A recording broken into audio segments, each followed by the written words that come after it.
Okay, this is just an examination of a curiosity I found with the path length statement or function within Visio.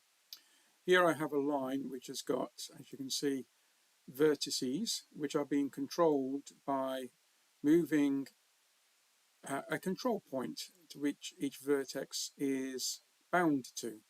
That's a fairly simple thing to do within the shape sheet. So if I have a quick look at the shape sheet here and expand this, you can see here that I've got a geometry lines which are each bound to the X and Y position of the control points. So pretty straightforward at the moment. And then above that I've got a text block in which I've got some inserted fields which respond directly to the values of the formulas. And I've put in here an if error statement because you'll see that I'm going to be getting a hash ref error when the path length is not being able to calculate its length because the segment number is invalid. What do I mean by that? So in all these formulas here, in this middle section here, we can see the path length where I'm using the geometry one path because I've only got one geometry.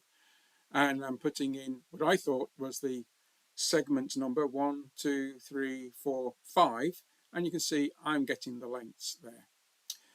Just for your information there, you can see that the whole width of this line is just 10 inches and it's got a segment count there, as you can see, of 5. So these are the shape sheet formulas, as you can see there. A path segment at halfway at the moment, that's that 0.5, is number 3, 1, 2, 3. So this is halfway along the line. Okay, and then we've got some other statements here. The path length without any of the second argument is, so that's the total length of this line is 11.2617. And in fact, that's the same as doing path length of 0. I've also put in here a formula which shows me the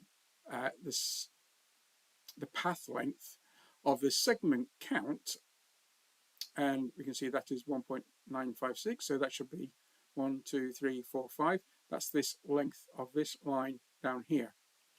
And we've got path length of the segment count minus 1, which is this one here, which is 2404. And indeed, you can see that if we look at this path length here with the segment count, 1, 2, 3, 4, 5. Okay, and I've just put in for information here the angle along path and shown how they can be used. So that's the angle along path at the start, angle along path at the end, and in the center, 0.5 of the way along this line. And also that 0.5 there is this point that we can see on there. So this point X and point Y is somewhere here in the middle. Okay, so what happens then if I move a vertex? If I move a vertex, you can see that the formulas are changing. Okay, and that's great. Okay, so what happens if I make this a straight line? So first of all, I'll put this one here, and we can see that I've still got 5 segments currently, but if I now move this one down like this, so it's coincident at the same Y, in this case, we can see that I get a hash ref error because there is now only 4 segments. Even though there are 5 actual segments in the geometry section, there are only 4 segments as far as the path segment and the segment count are concerned. Therefore, I'm getting this error here. So geometry 1 path with the 5 as the next parameter is returning me back an error.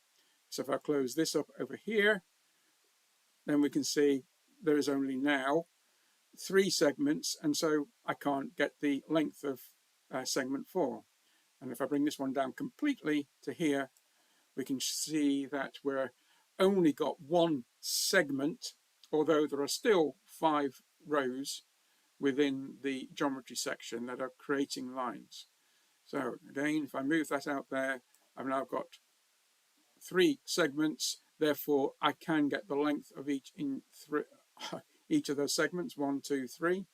But if I close it up, it goes. Now that came as a bit of a surprise to me, and I didn't notice I was getting this ref error. I assumed that the segment count would remain constant as I've got in my shape sheet. In my shape sheet, we can see here this geometry rows here, they don't change, they've always stayed the same.